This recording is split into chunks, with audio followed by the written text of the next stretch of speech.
Good evening. Hey, Monique. How are you this evening? Good. How are you? Good to see you. Good to see you too. And welcome to everybody who's joining us for another community conversation. I'm the Reverend Mary Margaret Earl. I'm the Executive Director and the Senior Minister of the Unitarian Universalist Urban Ministry. And we are a very old historic organization that's now housed on a campus known as First Church in Roxbury in Roxbury. And we do lots of different things, but our mission is to really advance racial, social, and economic justice. And these webinars are a part of the work of the Urban Ministry to do that. Would you like to tell folks about the history of these community conversations, Monique? Sure, and I can't imagine this being our third season of this wonderful, wonderful session that we've offered to the community. It's been great, and over the last 3 seasons, our community conversations have highlighted the history, the art, and experiences of Black and Indigenous people of color. These conversations have raised awareness, shifted thinking, and really provided a space for people to learn about some of the issues that have plagued the residents of color in the Boston neighborhood. These conversations have also provided information on how to support, the organizations and the work that they are doing to uplift and empower people of color. So I'm excited that this season we are focusing our conversations on the racial wealth gap and economic justice. So please, everyone, stay connected with us to learn more about our upcoming conversations. And again, thank you. Oh, I was just going to say thank you for joining us for this evening. I was going to say the same thing, that it really means a lot to us to have folks tune in and demonstrate by being here that they care about racial and economic justice too. So this is a step toward educating ourselves about some of these issues. Yes, it is. So in thinking, we have our commitment minute. And as you know, having sponsorship from our member congregations and our partner organizations who are committed to engaging in this social justice and racial equity work, it's extremely important to the work that we do every day at the Urban Ministry. And tonight we have a commitment minute that is sponsored by our member congregation, First Parish Lincoln. Thank you. And it's a pleasure to actually share their commitment minute with you. There you go. Good evening and greetings from the First Parish in Lincoln. My name is Reverend Nate Klug. I'm one of the new co-ministers here at First Parish in Lincoln. I send greetings from my fellow co-minister and my wife, Reverend Kit Novotny. We were hoping to record this video together, and then one of our kids got the latest virus that's going around. But Kit and I are both so excited to hear from Mark Watson tonight and to learn more about Potlikker Capital. And we're so excited as a congregation to be the latest to sponsor what has been a really wonderful series of community conversations. First Parish in Lincoln and UU Urban Ministry have a long relationship. It goes all the way back really to the beginning of the 20th century. Reverend James de Normandy was a settled minister at First Church in Roxbury, and he spent many years as the summer minister here in this very sanctuary in Lincoln. More recently, we have been nourished and educated by our ongoing partnership with UUUM. Like many churches in recent years, First Parish in Lincoln has been on its own journey of education and action surrounding anti-racism.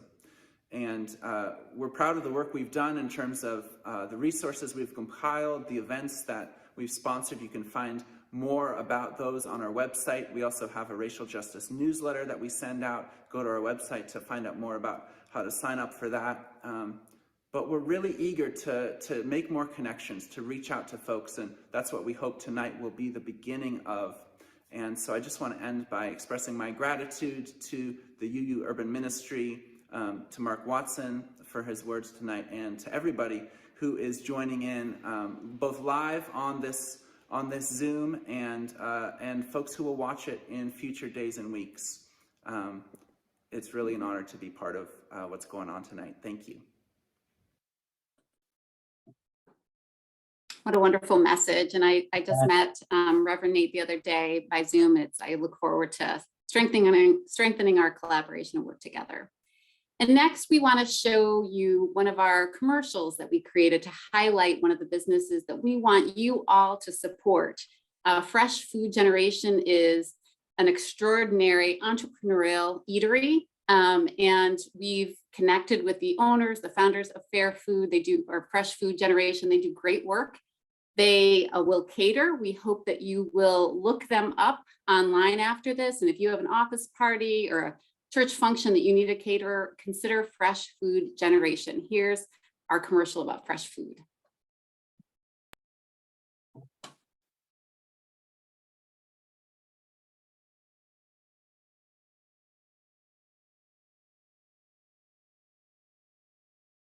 Hello, my name is Cassandra Campbell. I am the co-founder of Fresh Food Generation. We are a farm-to-plate food truck, catering business, and restaurant. The majority of folks who work with us live within walking distance of the neighborhood, and we think it's really important to grow within. We opened up about 8 years ago with a food truck in the Dudley Square neighborhood. It really started with a mission of increasing access to healthy, affordable, cooked foods in my own neighborhood. I was born and raised in Roxbury, and I wanted to see healthier options that were delicious and good for you.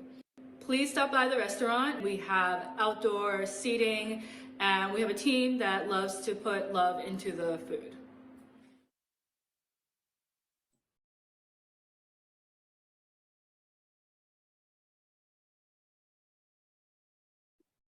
So please support that wonderful entrepreneurial business. And now we are honored to welcome our esteemed guest this evening, Mark Watson, who works at the intersection of finance and racial and economic justice. I want to first let our viewers know that you're going to have a chance in this webinar to ask some questions. You can ask them in the Q&A chat at the bottom. So you can start to percolate on them now, and we'll reserve some time later to share those with Mark.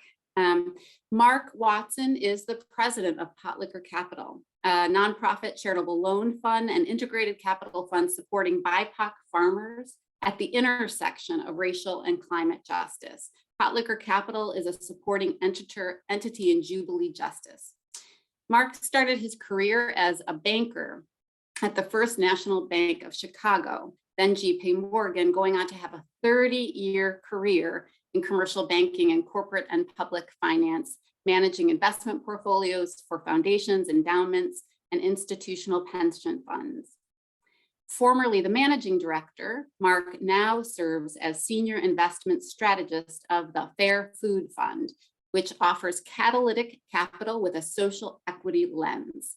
He founded Keel Asset Management LLC, a financial advisory firm providing socially responsible financial planning and investment advisory services to nonprofits, to corporations, and to the public on pension plans. Mark recently co-designed and launched an integrated racial justice capital fund named the Boston Impact Initiative Fund. The fund has managed capital deployment to over 30 small businesses. Mark continues as an investment committee member of the Boston Impact Initiative Fund. He's an advisory board member of MIT Health Innovation Systems Incorporated. Mark is also the director of transition of the Institute of Educational Leadership and is the board president of Sustainable Cape Incorporated. He is also a former board member of the Social Venture Network. Mark holds a Bachelor of Science in Finance from the University of Illinois, Urbana-Champaign, and a Master's in Business Administration from the Booth School at the University of Chicago. Please join me in welcoming Mark. Welcome. Welcome. So proud for you to be here. So proud to Thank welcome you. And I'm going to move to the location where you can actually see me. All right, that's a good idea. People much tuned in better. to see you and hear Yes. you. Yeah. Thank you for such a warm introduction.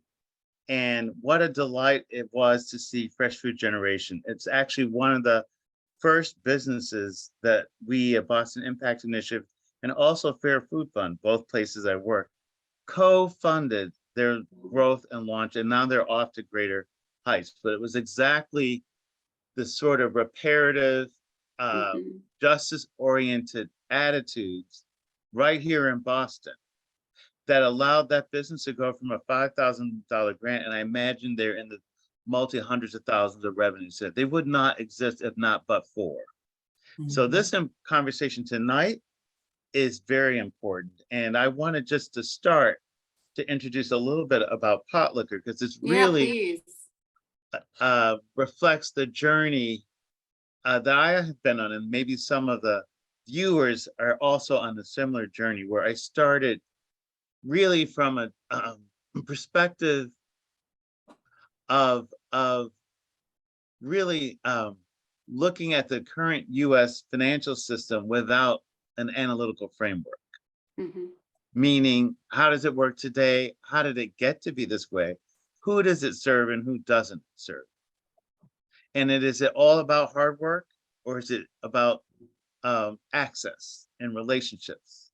And so I started my career, as you described, with an undergraduate business degree. And I learned all the things that you learn to run a business and accounting. And then I went to University of Chicago, which is one of the bastions of free market, approaches. And one of the things that occurred to me, even when I was in school, and I tell this story to the listeners, just so that is people hold the way we view risk and return in investing, in businesses, in securities, in real estate, as though this were some God-given framework. And Merton Miller, who's one of the godfathers of finance, those were men who developed the capital asset pricing model for those who are into finance in the 30s. This is a construct that is man-made in terms of how we perceive risk and what to invest in and what are market rate returns. It is a construct. And as we all know, if you look over history, over the hundreds of years, constructs shift. The construct of whether women should vote, the construct of whether people are chattel or not, the construct of whether you can have slaves, whether the world is flat. These are all constructs that were taken as givens and then later remastered. And I wanted to start this conversation with that framework to understand that investing and business development and nurturing communities happens through this historical context. And this is an opportunity to shape that. One of the most recent data points when we talked about wealth gaps, the Federal Reserve Bank of St. Louis just put out an updated study. So we have 2019 numbers that the median wealth of a white family is 8 times that of a Black family. That gap has been persistent for 20 years. Is that nationally, Mark? That is a national number. So in Boston, it's worse. You're talking single digits, $6 to $8 for a Black family versus mid 140, 160s for a white family. So, but nationally, it's egregious, and that's similarly true for Latino families. So there are forces at work that maintain that persistent gap, and that's part of what we're going to hopefully talk about tonight. Finance is not the only actor in this story, but it is an important actor. And I'm happy to move on in this conversation. Yeah, no, that's a great framework. And I wonder if you could, when you talk about what does Potlikker Capital do? And can you tell us a little bit of the meaning of that interesting name? Yes, so thank you for that. And there was a lot of debate whether we would call an intermediary Potlikker Capital. For those of you who are from the South or have roots in the South, you know that Potlikker is the juice at the bottom of the pot when you make collard greens. And it was one of the few foods that was available to Blacks in the South, slaves in the South. And the mixture often was used not only as a salve, if someone was sick, like chicken soup, but to season other dishes. It represented the blend, and that's what we're going to talk about today, the blend of all the resources necessary to sustain someone. So Potlikker Capital is a charitable loan fund that I co-founded with a woman named Conda Mason, who runs a sister nonprofit based in Alexandria, Louisiana, called Jubilee Justice. And we are a supporting entity. Jubilee Justice works with regenerative farmers who are Black and brown, and tries to lift rural communities who are sort of engulfed in racism, so that those farms can become sustainable and actually lead in climate friendly ag methods. Potlikker is the financing arm of that. Okay. And we work with their farmers, but also we are national. We work with fishers. We have fisheries in Alaska. We have regenerative ranches in Oklahoma. We have the largest Black farming community in Illinois. We're working right now on a couple of projects here in Massachusetts. We had the last Black remaining citrus farmer in Florida. We have Asian carp processors in Kentucky, all across the country, where these are all ag producers or processors who are of color. And I will tell you, in every single case, they are facing discrimination. Every single case, whether it's the government, it's the local community bank, it's the processors, it's marketing aggregation co-ops. The point being is so what we decided to do is realizing to address inherent racism and the trials and tribulations of just being a farmer with climate change, that you needed more than just money. It was about relationships. It was about constellations of relationships to be resilient in the face of change and adversity.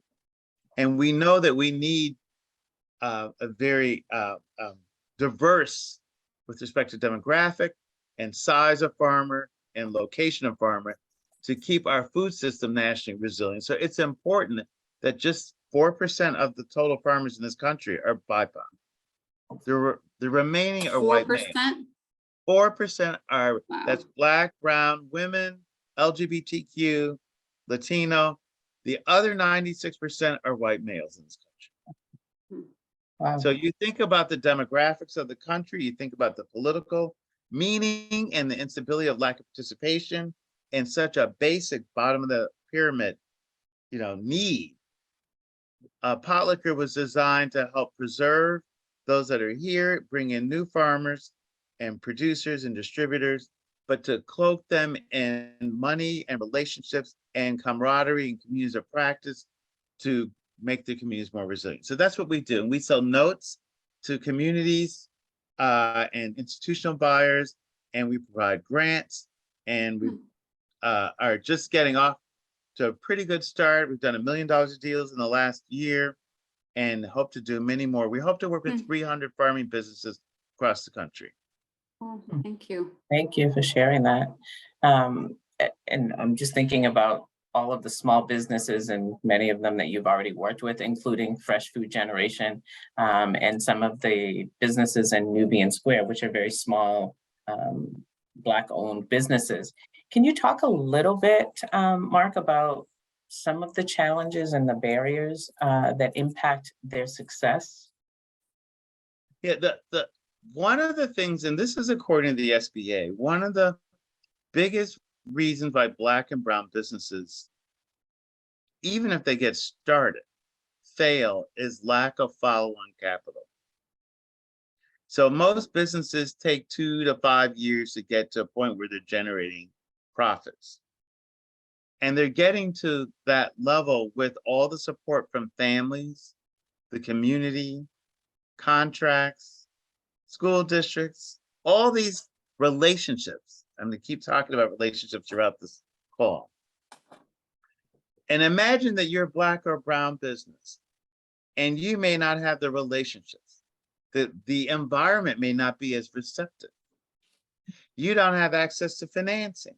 So you decide to cobble together 25, 50, it takes about $50,000 to start a business in Boston today. So if you don't have the friends and family to raise a 50, what do?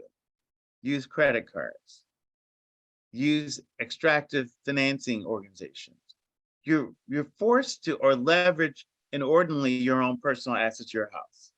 I'm not saying that you shouldn't do that, but think about the risk profile of that business. Not only do you have the risk of operating the business, but you have that magnified by leverage.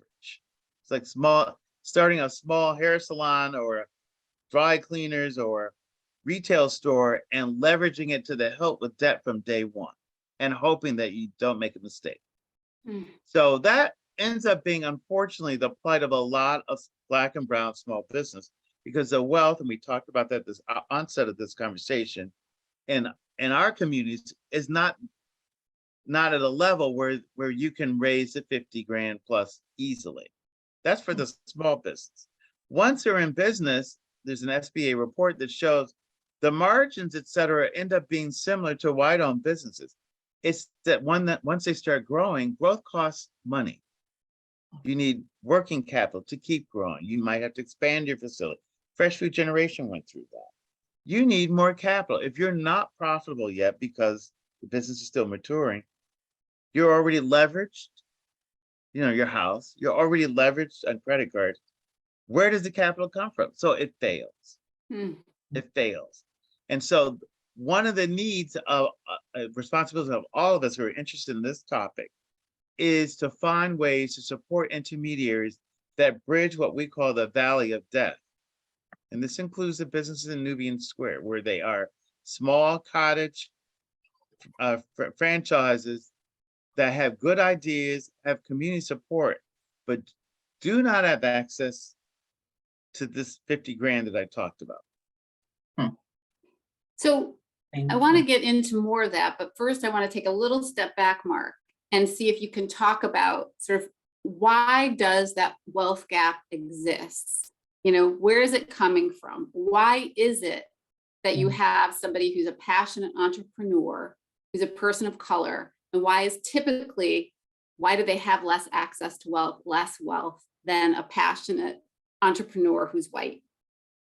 So one of the things that I think is, I'm almost 60 years old.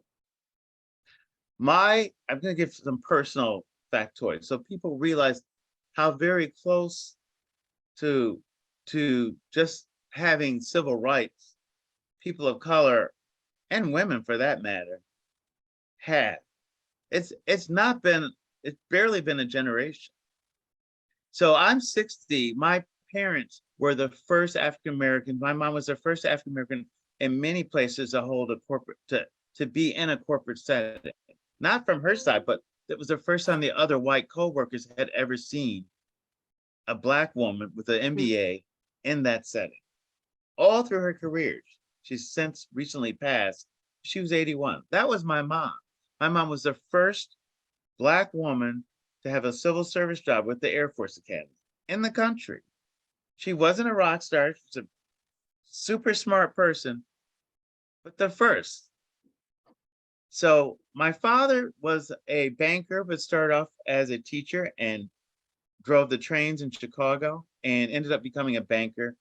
And again, they were both beneficiaries of affirmative action. They would have never had those opportunities. So these are my parents. I am the first generation in my family to have college educated parents and to sort of inherit wealth that they accumulated because of affirmative action.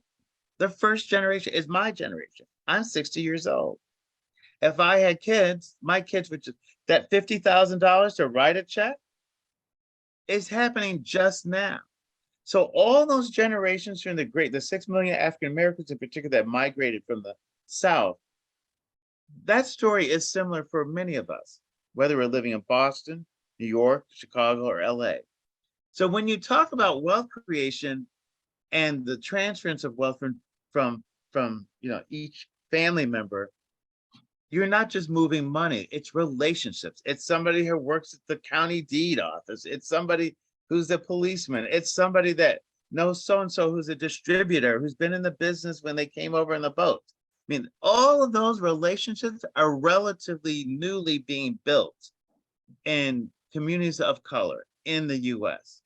And so if you're white, you have access. I'm not saying every white person can easily do it. I'm just saying you have that continuity of multiple generations of gifts, of money and access. And people of color are often, this is the first or second generation. And so that that wealth gap that's been persistent will take years, decades to create, and we'll need other legislative, I believe, measures to help accelerate this. But this is a structural issue. This is not a personal or individual issue of commitment or intelligence or it is a structural issue that we have to put effort into resolve. Thank you. Yeah. So, oh, sorry, Mary Margaret, were you going to say? Nope, I'm trying not to jump on, to trip over you. I'm trying not to interrupt you. No, that's fine. Because Mark, you've mentioned, and I know you said in the beginning that you were going to talk a lot about relationships, and we were, I'm sure most people heard that expression, pull yourself up by your own bootstraps. And, that works if you have boots, and many folks didn't have boots and still don't. But what we do have is knowledge, education, and, the access to people in a wide range of industries. And can you, as I think about upcoming generations, my own family, and all of the young people that we work with, can you talk a little bit about the importance of relationships and how that can start to shift change in the financial sector as well as other industries so that we have more of an opportunity to build wealth for our families and upcoming generations? Monica, I'd like to answer that with a specific example. And I am learning too. I want to share, this has been a learning journey for me and will continue to be so. So when we launched Potlikker Capital, it was to serve BIPOC farmers. And one of the things we learned early on is imagine that and a farm is a business. The farm is a business. So imagine that you were struggling to get a loan to do your 1-year harvest. You needed a piece of equipment. And you need a place to sell the product that you grow and maybe a place to process it.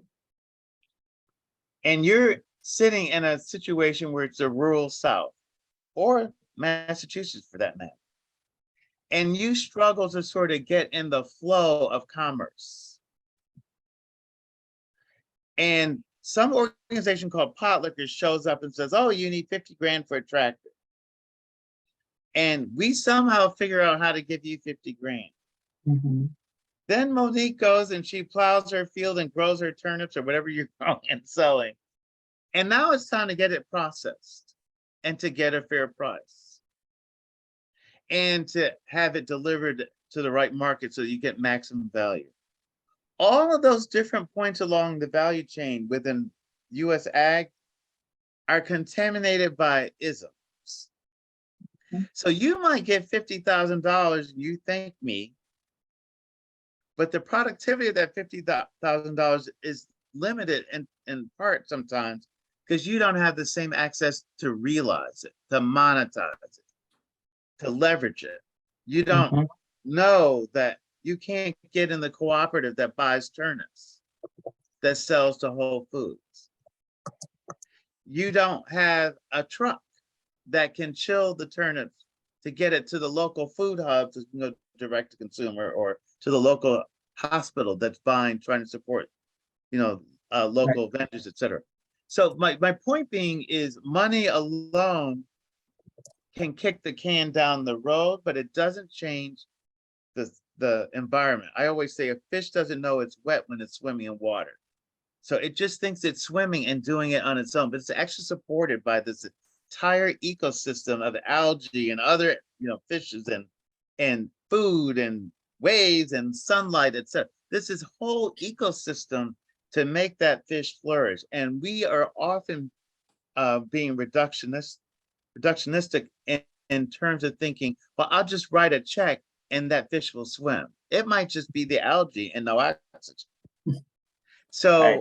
relationships end up being as valuable, if not more. I just got back from Arizona and we're looking at a Latino-owned business who's trying to grow a brand. And he doesn't know sort of the path. Like there's a strategy to building a brand. There's certain products that you have to have in certain channels. You have to hit certain velocity rates of sales. You have to grow sales at a certain level for distributors to take you on permanently. There are all these little hidden metrics.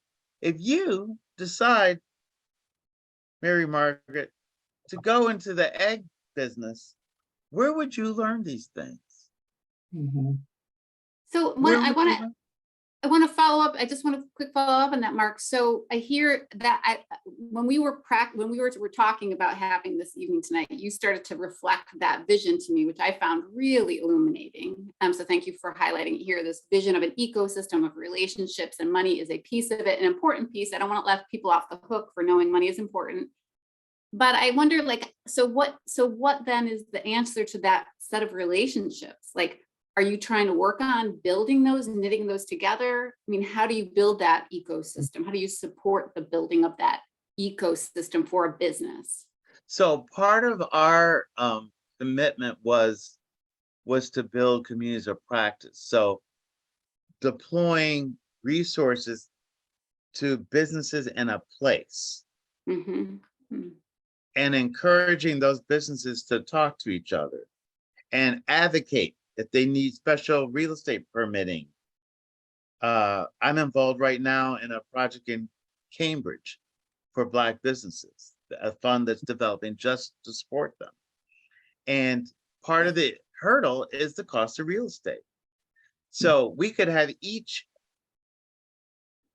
entrepreneur struggle to find a place to do business and a place that's, way past gentrification, or we could collectively pull them together, go to the city, go to a developer and ask for some sort of arrangement and help fund part of that to make it possible. So that there's a set of opportunities that are available as a collective.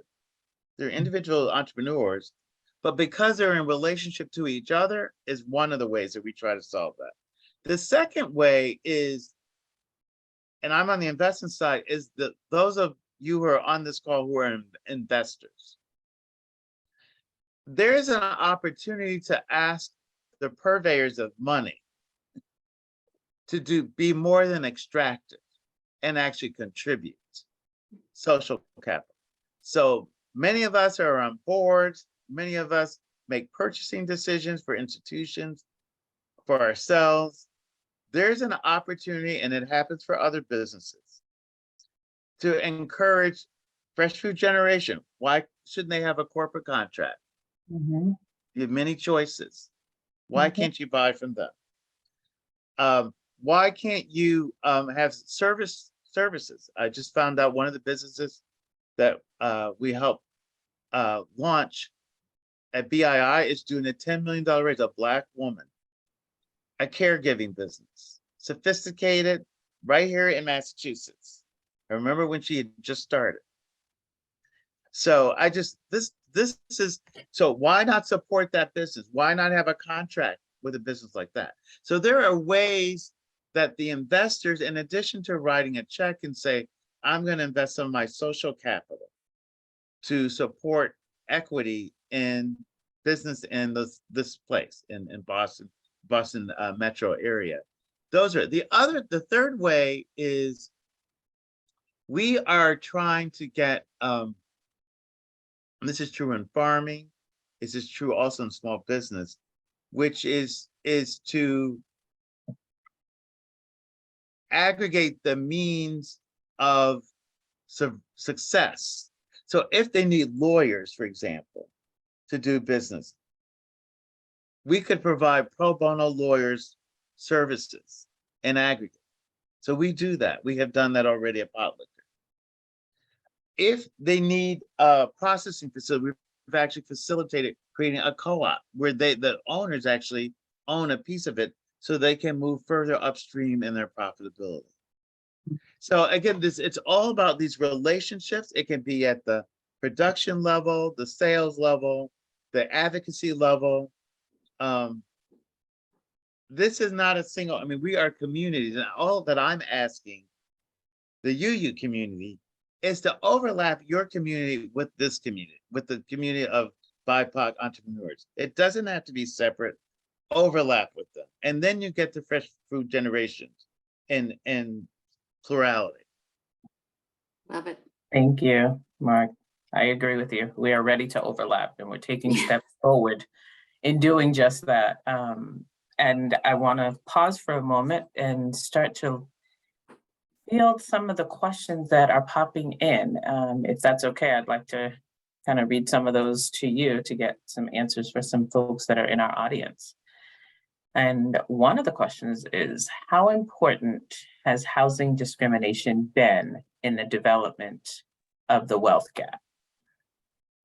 That's the huge question and very important. I think most of us know that real estate is often the single largest element of someone's portfolio. And really, certain people didn't have access until the GI Bill to financing. That was the 50s. Think about that. I said I was 60. Right. So you had other people able to buy homes and then get financing and pass it on to their kids. And you have these whole 14% of the population unable really to have access to buying the largest single asset, which is the way most people transfer wealth down the line. And even now, because of discrimination, real estate in certain neighborhoods doesn't appreciate the way it does in other neighborhoods. It doesn't have the same service level, etc. So it appreciates that different, or not at all. It may depreciate. Whereas other people's assets. So that is a very significant, there's a book, which I can't think of the title of, that talks about the significance of real estate and the wealth creation.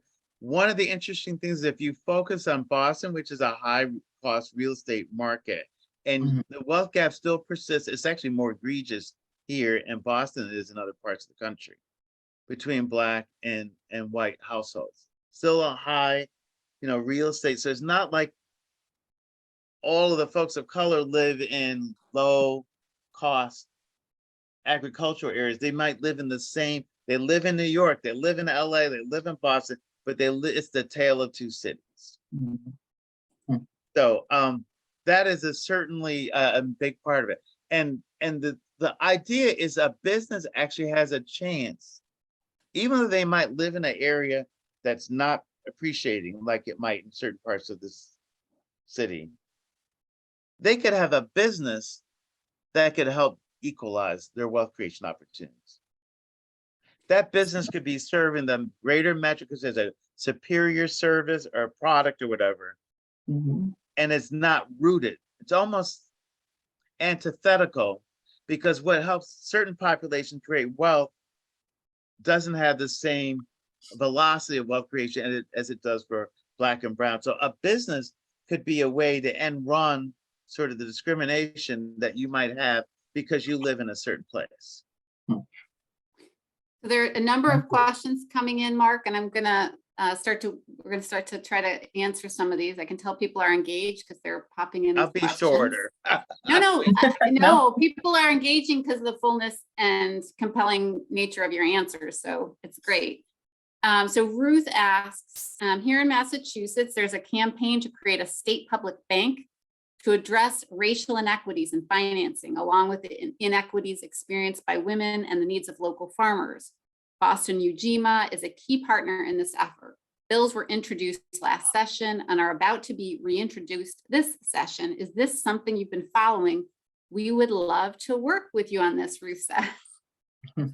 I am aware, first of all, I'm involved with Ujima, an advisor with Ujima. I love, it's a different model than BII, and I love what it's about. And That's cool. And that answers the next question, which somebody was asking, do you know Ujima? So that's great that yes, you're speaking so to the it. charitable loan fund model that we created BII, we gave to Ujima.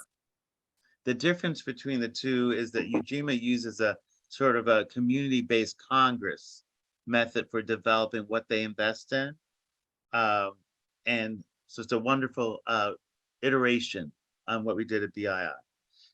The bank I am aware of, I actually talked to somebody about a year ago, and that bank is necessary. And the reason is many financial institutions, I feel inclusion is a tacked on value. It might have been forced on by regulation, CRA, etc. But they were not born out of justice. One of the reasons why we created Potlikker, there is no there. We are we're 18 months old, the only BIPOC ag lending entity in the entire country that I'm aware of. BIPOC. There are Black, Indigenous, Latino, etc. There are white led that do some smattering of deals. And this is 2023. And it's born out of climate and racial justice. Our staff reflects who we serve. Our board reflects who we serve. We're mostly farmers. Like the whole ethos of it is around. So it's not a DEI, diversity, equity, inclusion program that's been tacked on to a bank that went awry. It's not that. It's not a fund that's agnostic about regenerative ag that tacked on a couple Black and brown or women pictures in the annual report. But beneath that is 99%. It's not a CDFI. This is an interesting fact that gives 75, I found this up, which is a shock. 25% of the money at CDFIs nationally goes to women. Women get 75% of the technical assistance, but only 25% of the money. So, I mean, I give these examples because it's very difficult to change an ocean line to the direction. Remember that the decades of culture and institutionality and memory and relationships that we have in our families also exist in a business. And to all of a sudden do a right turn and be inclusive and think about why you should not have the same collateral constraints, which have inherent racism built into or genderism, because they don't have the same decades. There weren't a lot of African Americans that made money selling slaves that transferred on. Another interesting fact, a school. One of the questions I had, this is a long-winded answer, but I'm just trying to show how deeply threaded racism and gender is in our culture. One of the questions I asked was, and what I learned in a seminar was that the North and President Lincoln wanted to abolish slavery in part because it would crush the South economically. And one of the questions, maybe there's a moral part of it, but it was to crush the South because slavery was such an important input to developing economic growth in the South. And so one of the questions I asked, what about the banks that were in Boston that had exposure on cotton, loans, et cetera? And the answer was that they had enough diversity that they were willing to write those up. Those businesses failed. One of the few universities, William and Mary, had a lot of their donors was plantation money. It has one of the smallest endowments today. This is reverse of it. One of the smallest endowments of sort of the elite schools, because they lost a lot of it because of the collapse of the South. So I say all these things to show these long tail impacts of institutions and why we need new ones like this bank that are born out of justice, where it's not a side dish, that it is the dish. And they can lead the other organizations, and we did this, Eugena's doing this, BII's, Potlikker's doing this. We have other CDFIs calling us how to do an ag loan, who've been in Mississippi for decades. So it's a necessary, I hope you give them support. Yeah, thank you, Mark. And there's lots of conversations going on. And one of the questions that's actually listed is, what is your opinion on the discourse around the importance of Black businesses and ownership versus working towards an anti-capitalist system or society? Well, So that's a I'm sure good there's lots of question. conversation going on around that. So jump right in with your answer to that one. That's a great question. So I am not for extractive measures. And I start off talking on my pathway. I worked on. And can you tell people what is this extractive? So extractive would be, I make an investment, you're the entrepreneur, because I get to call the shots and I have the marbles, I want a 200% return over some period of years. I dictate who you sell to, how fast you grow, what risk you assume, because ultimately I just want my money back off of your efforts. It's not a holistic perspective of this business has returned to the non-financial to a place. If we learned anything from COVID, the lack of resiliency of the food system, which is basically what it is, because of extractive overconsolidation for capital returns, not to serve and feed people healthily, but to make money. GMO, large aggregation of farmland that's concentrated, exports to other markets instead of feeding people. Now, all these things, capitalism.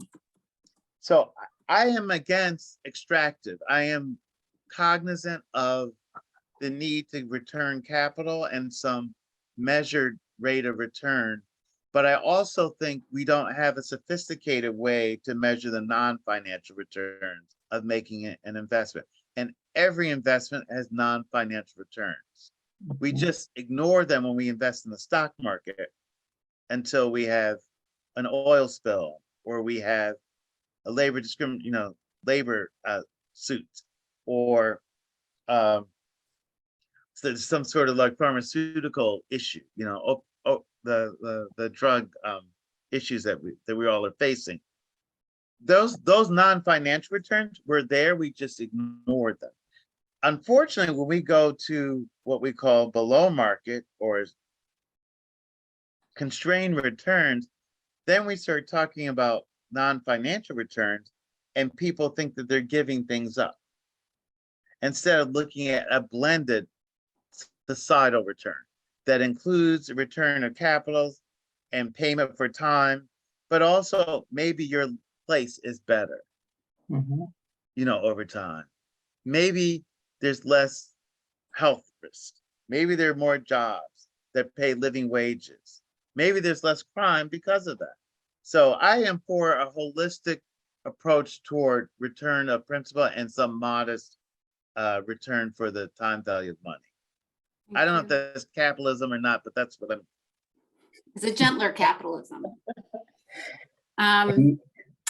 Here's a question from Joan Mark, and she asks something that I'm also very curious about, which is what specific things can local churches do to overlap, your word, and support Black businesses and Black farmers?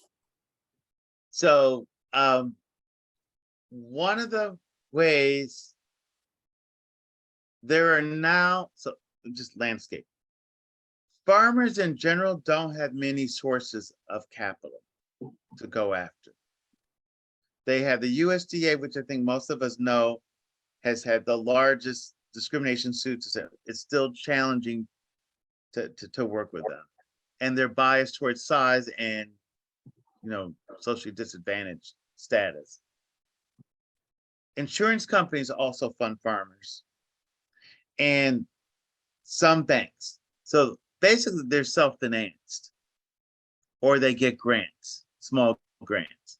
So churches can often certainly support intermediaries that have a program to support those specific communities and restrict those dollars to be used and deployed in those communities, number one. Number two, on the procurement side, there, and I know Catholic Charities does this, there are efforts to buy product direct from farms to congregations for dinners, lunches, etc., sponsored CSAs. There are ways that you can close the gap between the farmer and the consumer by using the institutional nameplate. And that's another way. And certainly in Massachusetts, there are opportunities to do that. Thirdly, farmers markets included. Thirdly, one of the ways that I think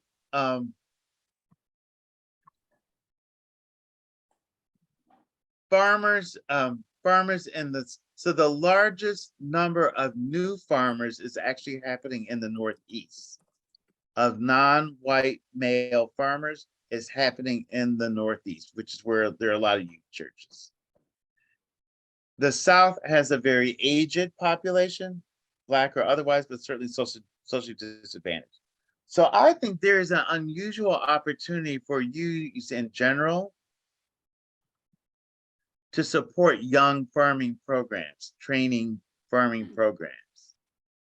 Whether it's the church buying from them, but specifically targeting new, young, regenerative, or at least organic, or at least less chemicals, farms in the Northeast, and reconnecting those rural farms to urban centers. There is an opportunity to do that, where the demand is sitting in Boston and you have Western Mass and other parts of the state where some of the UU churches are, and maybe there's an opportunity to support the financing of the farms that are out in the rural areas to support the demand that's in the city where the population may be. And I think that could be an interesting idea. Thank you. Thank you so much. I would love to see our congregation get involved more with farming. Mary Margaret, there's a new idea for us. Yeah, I'm percolating. Mark, there are two final questions, and I wonder if you can answer both of them at once. We'll be creative in this, but one question was from Claire. Do you charge lower interest on the loans? And if so, how much lower? And then there's a statement that says, can we change the financial ecosystem to meet the needs, or do we need to develop a new system? B. Fuller's sentiments invite me to think about a new system. What do you think? And that question comes from Emily. Interesting. Again, questions again. So one of the concepts that we put forth at Potlikker is this idea of reparative capital. I'm not sidestepping the question. Just reparative capital is a double entendre of repairing the land, repairing communities, repairing families. So it's with that mindset that we're giving out capital or making investments. It's also about meaning reparations, which means that investment is with knowledge that the debt really is on society and not on the person's actually borrowing money. So how does that show up in terms of deployment of capital, which I think was the first question. And so, as I can tell you, at Potlikker, we provide grants, recoverable grants. There's no loan that's over 4%. There's many that are 50 basis. It is low price, flexible. It amortizes, or the payments are structured to follow their business model. We don't have any cookie cutter strategy. It is a long consultation of what does the business need to be successful. Our goal, the mission, is resiliency. It is not to get the 2% back and the principal only. But obviously, we want to get back so we can get more. But the goal is to produce a community that is able to produce food with no chemicals, or raise livestock with no GMOs, that stabilizes the community. That is our goal. And so we call that reparative capital. And it has to show up different ways. In indigenous communities, they don't have collateral often. They're not allowed to put liens on tribal. So you have to be able to deploy differently. You don't have, there are other, we don't take people's houses. We would never foreclose on somebody's land. We might force them to lease it to pay back the loan, but we would never abscond with somebody's land who was BIPOC. So that's for the reparative capital. And we have all sorts of iterations that we do that. But nothing is more than 4%. And we have, our average loan is like 2%, even in this environment. So you have 1 minute to answer this question, Mark. Do we need a new system? Can you do that in 59 seconds? I think we need a new system, but the pathway toward it is to reveal the true returns on investments. And most of them are not financial. The return on humanity, return on climate, return on legacies, all these other returns that we don't have ways to calculate that easily yet. We're working on that. We're actually looking at doing social mapping of a business owner today and a business owner 5 years from now, and how dense can that network grow and broaden. The UU Church can help with that. I love, Mark, thank you. I love the concept of introducing, reconnecting as human beings as part of what the return is on this work. So thank you for leaving us with that thought and that inspiration. And I'm so grateful that you've been here. It's been just wonderful to listen. I can tell that the audience, had lots of folks on tonight, lots of questions. I think it's a testimony to the people are really trying to figure out reparations, healing, addressing some of these issues. And I think you've just brought such a great wisdom to us. So thank you, Mark. Thank you so much for sharing all of that wisdom and giving us hope and helping us to think about how we can help move this work forward as the urban ministry and with our member congregations and community folks that are listening in the audience. Thank you so much, Mark. Thank you. And thank you for staying on this journey, because we need all of you on this video. We're on it. Yeah. And I hope that folks will tune in next month when we talk to Jackie Jenkins Scott, the interim leader at Roxbury Community College, about how education can address the racial wealth gap. And so I'm going to thank Mark Watson again. Looking forward to staying connected, hearing more of your ideas, finding ways for us to overlap. And thanks to everybody in our neighborhoods, the Roxbury community that we're a part of, and our member congregations. Great to be with you. Have a great night, everybody. Thank you. Bye-bye, everyone. Stay safe. Bye-bye.